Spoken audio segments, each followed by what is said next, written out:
नमस्कार, स्वागत है आप सभी का। मैं हूं सौरभ शर्मा।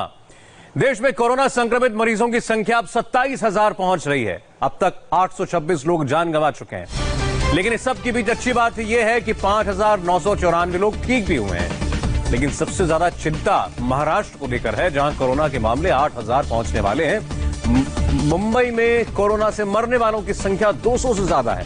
पिछले 24 घंटों में मुंबई में 12 लोगों की मौत हुई है। कोरोना संकट के बीच कल प्रधानमंत्री नरेंद्र मोदी और 30 मुख्यमंत्रियों की वीडियो कॉन्फ्रेंसिंग हुई। इस मीटिंग में लॉकडाउन पर बड़ा फैसला हो सकता है। इस वीडियो कॉन्फ्रेंसिंग से पहले प्रधानमंत्री के साथ साथ मुख्यमंत्रियों के मन में क्या चल रहा होगा, देखिए ये खास रिपोर्ट।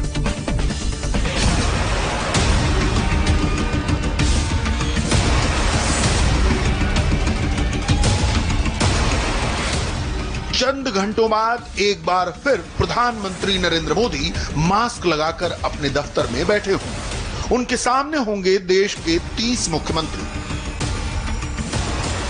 पिछली बार की तरह प्रधानमंत्री और मुख्यमंत्री आमने सामने नहीं, बल्कि कोरोना के संकट काल में तीसरी बार वीडियो कॉन्फ्रेंसिंग के जरिए बात करेंगे। मुद्दा एक ही है, 3 मई के आगे क्या।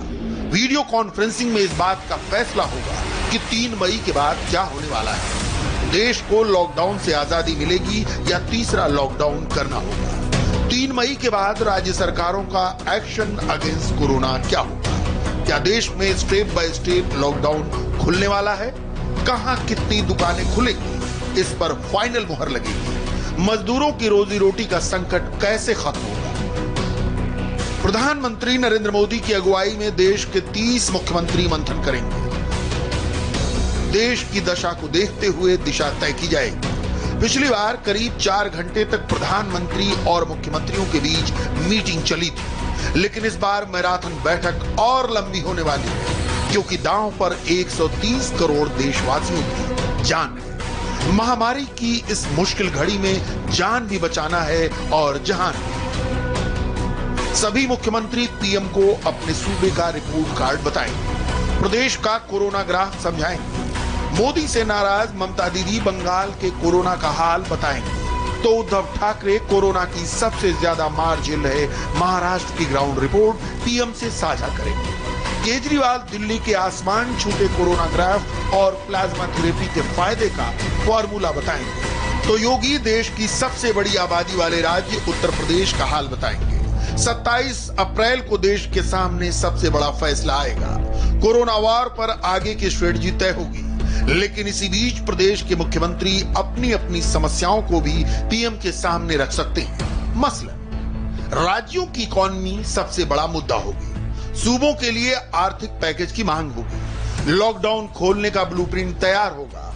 खेत खलिहान और किसानों पर बात होगी। राज्यों के राजस्व बढ़ाने के उपाय पर मंथन होगा। दूसरे राज्यों में फंसे मजदूरों को वापस लाने पर विचार होगा।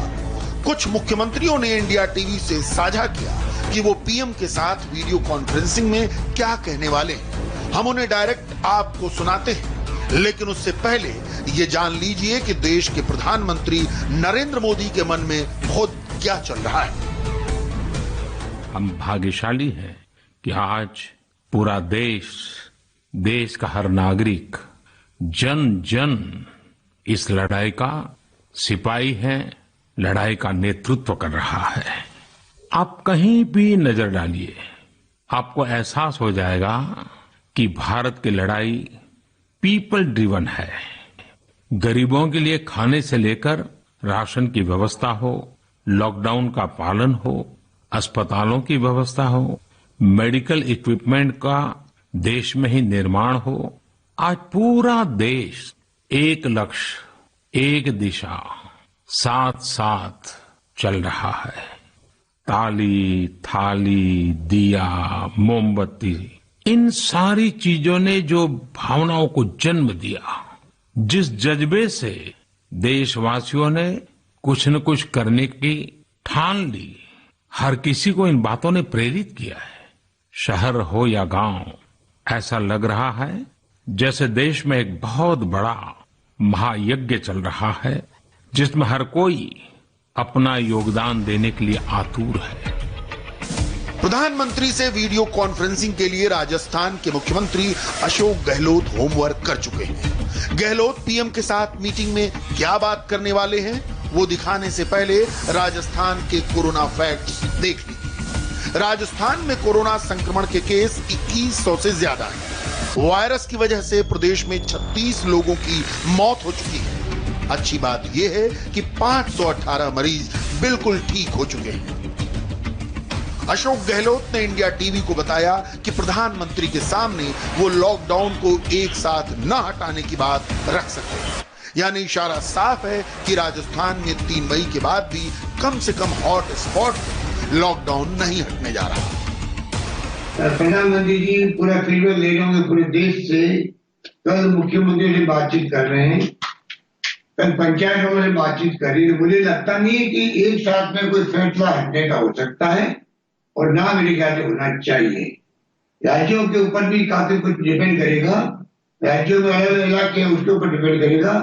तो राज्य सरकार केंद्र सरकार मिलकर ही अपने योजना बनाए कि बेस्ट से बेस्ट पॉसिबल क्या होगा, जिससे कि एक्टिविटी शुरू भी हो जो ना अति आवश्यक है, और लॉकडाउन भी रहे जहां पर हॉट स्पॉट बने हुए हैं। कोरोना मरीजों की संख्या के मामले में राजस्थान देश में चौथे नंबर पर है, लेकिन टेस्टिंग के मामले में राजस्थान बाकियों से बहुत आगे है। राजस्थान में अब तक 83,000 कोरोना टेस्ट हो चुके हैं। राज्य में हर 100 टेस्ट पर 2.85 पॉजिटिव केस मिल रहे हैं, जबकि 10 लाख की आबादी पर कोरोना टेस्टिंग का आंकड़ा 1106 है, जबकि देश भर में प्रति 10 लाख आबादी पर औसतन 427 टेस्ट हो रहे हैं। गहलोत भीलवाड़ा मॉडल पर काम कर रहे हैं, यानी टोटल कर्फ्यू, कोई राहत नहीं, और इसी वजह से राजस्थान में कोरोना को बहुत हद तक कंट्रोल किया गया है।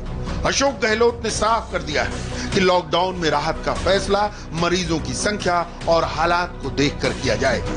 गहलोत फुल एक्शन में है, लगातार केंद्र सरकार के संपर्क में है। पिछले 3 दिन में 3 बार गहलोत की गृह मंत्री अमित शाह से बात हुई। गहलोत राजस्थान के हॉट स्पॉट्स के बारे में पल पल की रिपोर्ट अमित शाह को दे रहे हैं। दूसरे राज्यों के मजदूरों को वापस भेजने और राजस्थान के मजदूरों को लाने पर गहलोत ने शाह से बात की। कोटा में फंसे दूसरे राज्यों के छात्रों को लगातार भेजने का काम हो रहा है। एमपी और महाराष्ट्र से भी बसें आ रही हैं। राजधानी दिल्ली में लॉकडाउन और हॉट स्पॉट के बावजूद कोरोना केस कम नहीं हो रहे। हॉट स्पॉट की संख्या भी राजधानी में बढ़कर 95 हो गई है। लेकिन इसी बीच राहत की बात यह है कि दिल्ली में कोरोना की स्पीड स्लो हो रही है। ये अपडेट खुद दिल्ली के मुख्यमंत्री अरविंद केजरीवाल ने दिया है। केजरीवाल के मुताबिक प्लाज्मा थेरेपी से कोरोना के किलर वायरस को मारने में मदद मिल रही है। प्लाज्मा से अच्छे नतीजे आ रहे हैं। प्लाज्मा के जो अभी तक ट्रायल्स किए गए उसके अच्छे नतीजे आ रहे हैं। एक एक मरीज के ऊपर मैं खुद नज़र रख रहा हूँ। कल एक मरीज थे LNJP में जो कि काफ़ी उनकी नाजुक हालत थी और डॉक्टरों के हिसाब से वो सिंक करते जा रहे थे। उनको प्लाज्मा दिया गया और उनकी तबीयत में काफ़ी अच्छा सुधार हुआ है। आज सुबह तक काफ़ी सुधार हुआ है उनकी तबीयत में। मैं डिटेल्स में नहीं जाऊंगा, डिटेल्स में जाना सही नहीं है, लेकिन उसको देख के हमारा उत्साह बढ़ा है इस प्लाज्मा थेरेपी को लेके कि इतने सीरियस मरीज भी ठीक हो सकते हैं इनसे। जो मरीज ठीक होके जा रहे हैं उन मरीजों को हम कह रहे हैं कि प्लाज्मा डोनेट करो। मान लीजिए कोई पेशेंट मुसलमान है, बहुत सीरियस है, हो सकता है किसी हिंदू का प्लाज्मा, हिंदू के शरीर का प्लाज्मा उसकी जान बचाए।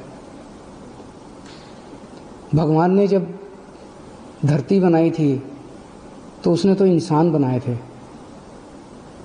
हर इंसान की 2 आंखें हैं, एक जैसा शरीर है, लाल रंग का खून है, उसी किस्म का प्लाज्मा है। कोरोना होता है तो सबको होता है ना। कोरोना तो हिंदू को भी होता है, कोरोना तो मुसलमान को भी होता है। और आपके शरीर का प्लाज्मा जब बचाता है तो वो हिंदू का प्लाज्मा भी दूसरे को बचाता है, मुसलमान का प्लाज्मा भी बचाता है। हिंदू का प्लाज्मा मुसलमान को भी बचाता है, मुसलमान का प्लाज्मा हिंदू को भी बचाता है। तो फिर ये दीवारें हम लोगों ने आपस में क्यों पैदा की हुई हैं? कम से कम ये कोरोना की बीमारी से हम ये सीख तो ले सकते हैं। जाहिर है केजरीवाल ये बात पीएम के साथ भी साझा करेंगे। वो प्रधानमंत्री को दिल्ली का कोरोना अपडेट भी देंगे। दिल्ली में कोरोना मरीजों की संख्या 2600 पार कर चुकी है। वायरस की वजह से अब तक 54 लोग दम तोड़ चुके हैं। दिल्ली में करीब 40,000 लोगों के टेस्ट हो चुके हैं, यानी टेस्टिंग के हिसाब से करीब 6.5% केस पॉजिटिव निकले हैं।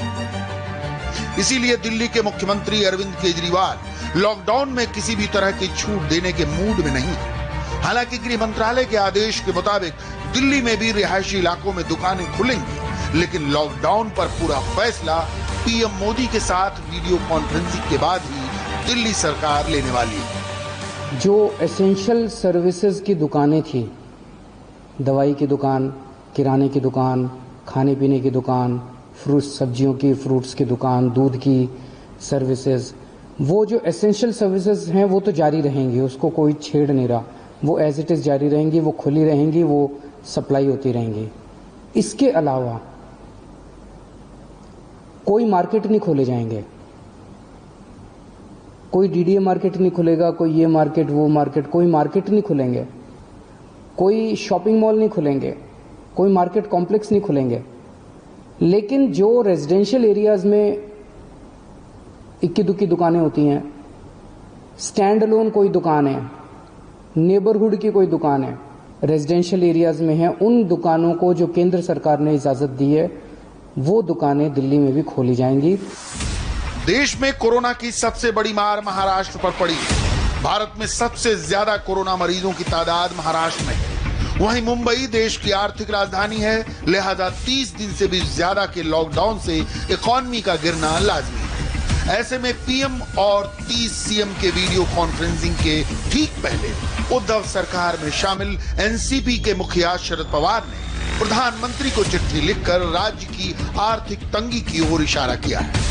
ऐसे में संभव है कि उद्धव ठाकरे पीएम से राज्य के आर्थिक पैकेज की मांग कर सकते हैं।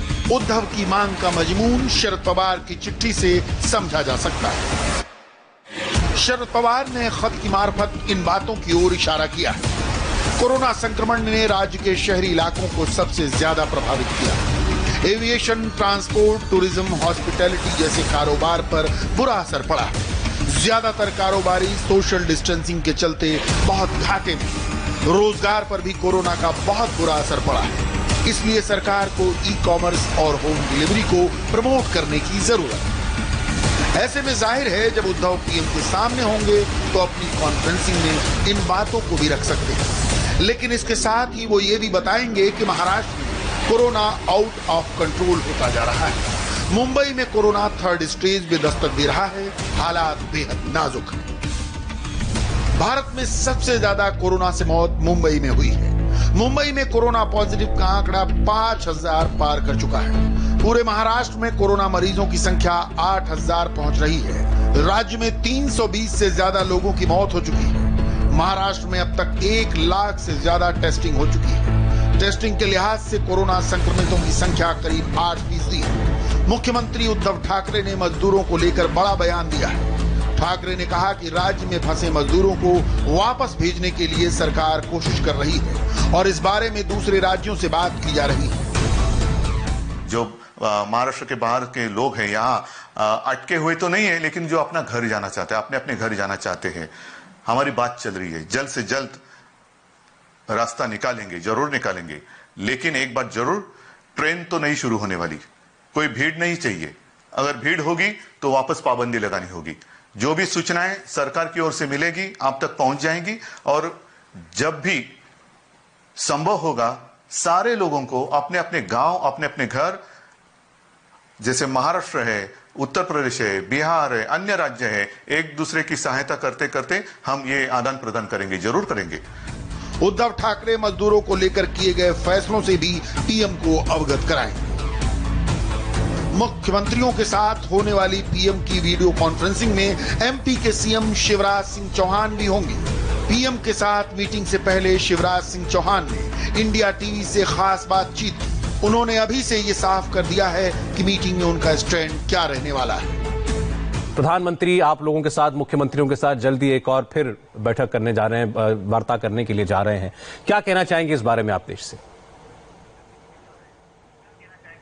देखिए, जहां तक मध्य प्रदेश का सवाल है, हमारा आधा मध्य प्रदेश कोरोना के संक्रमण से मुक्त है। हमारे कई जिले ऐसे हैं, जैसे शिवपुरी था, हमने मुक्त कर दिया, वहां कोई कोरोना का पेशेंट नहीं है। मुरैना, छिंदवाड़ा, ग्वालियर, विदिशा, यहां कई दिनों से कोई पॉजिटिव केस नहीं आया।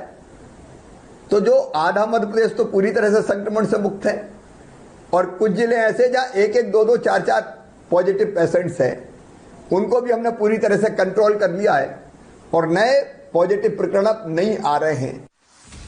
सीएम शिवराज सिंह चौहान ने साफ संकेत दिए कि इंदौर, भोपाल, उज्जैन और खरगोन ये 4 ऐसे हॉट स्पॉट हैं जहां 3 मई को लॉकडाउन खत्म नहीं होंगे। वजह है मध्य प्रदेश का कोरोना ग्राफ। अब इंदौर, भोपाल, उज्जैन, खरगोन ये जिले ऐसे हैं कि जहां मुझे नहीं लगता कि 3 तारीख को हम लॉकडाउन समाप्त कर पाएंगे। शिवराज सिंह चौहान ने आखिर इन 4 जिलों को लेकर इतनी चिंता क्यों जताई? इसके पीछे का कारण भी आप समझ लीजिए। इंदौर एमपी में कोरोना का एपीसेंटर बना हुआ है। इंदौर का आंकड़ा 1100 पार कर गया है। अब तक मौत का आंकड़ा 57 तक पहुंच चुका है। वहीं भोपाल में कोरोना संक्रमितों की संख्या भी 400 होने वाली है। उज्जैन में कोरोना के 100 से ज्यादा मामले अब तक सामने आ चुके हैं, जिनमें 15 लोगों की मौत हो चुकी है। तो खरगोन में भी मरीजों की संख्या 60 से ज्यादा है।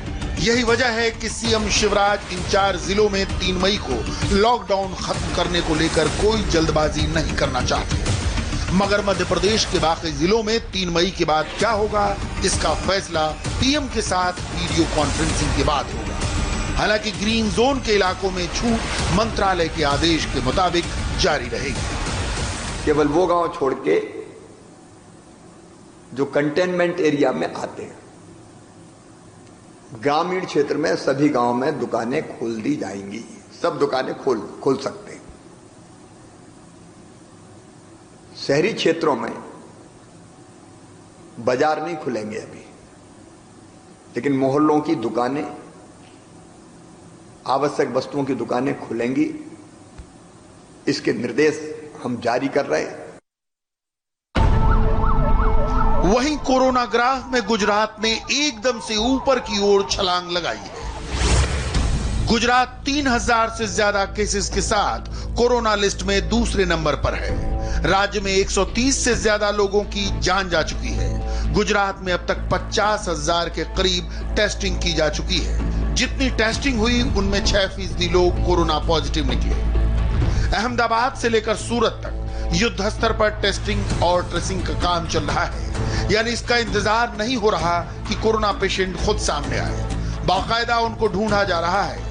इस कोरोना संकट के बीच गुजरात के मुख्यमंत्री विजय रूपाणी होम क्वारंटीन हो गए थे, क्योंकि 1 हफ्ते पहले रूपाणी एक ऐसी मीटिंग में शामिल हुए जिसमें कांग्रेस के corona positive MLA Imran Khedawala भी शामिल थे। लेकिन अब रूपाणी एक बार फिर एक्शन में है। रूपाणी भी गुजरात की पूरी रिपोर्ट पीएम को देंगे। हमने जो प्रोएक्टिव इनिशिएटिव और सर्वेलेंस जो लिया है, एग्रेसिव टेस्टिंग भी हम कर रहे हैं। पिछले 7 दिन में हमने काफी टेस्टिंग की मात्रा बढ़ाई है। और वैसे भी अहमदाबाद की बात करूं तो इतना एग्रेसिव टेस्टिंग हमने किया है क्योंकि अहमदाबाद में ह्यूज पॉपुलेशन है। अहमदाबाद में हम लोग large number of PPL related जो निजामुद्दीन के लोग आए थे, इन सभी को हमने टेस्ट किया है। और जो डेंसिटी ओल्ड सिटी में है, इसके कारण भी वहां भी हम लोग सर्वेलेंस कर रहे हैं। और मोस्टली हमने प्रोएक्टिवली केस को निकाला है और अर्ली से अर्ली इसका हमने निदान करते हुए ट्रीटमेंट भी की है। पीएम और 30 मुख्यमंत्रियों की बैठक में सैलरी का मुद्दा उठना भी तय है। कांग्रेस लगातार मोदी सरकार पर हमलावर है, लेकिन केंद्रीय मंत्री जितेंद्र सिंह ने ट्वीट करके कांग्रेस पर पलटवार किया। केंद्रीय मंत्री डॉक्टर जितेंद्र सिंह ने ट्वीट कर उन राज्यों की पूरी लिस्ट दी जहां बीजेपी की सरकार नहीं है और ऐसे फैसले लिए गए। ओडिशा ने ऑल इंडिया सर्विस ऑफिसर से 50% सैलरी छोड़ने को कहा है। महाराष्ट्र ने ग्रुप ए के ऑफिसर से 50% सैलरी छोड़ने को कहा है, जबकि ग्रुप सी के कर्मचारियों को 25% तनख्वाह छोड़ने के लिए कहा गया है।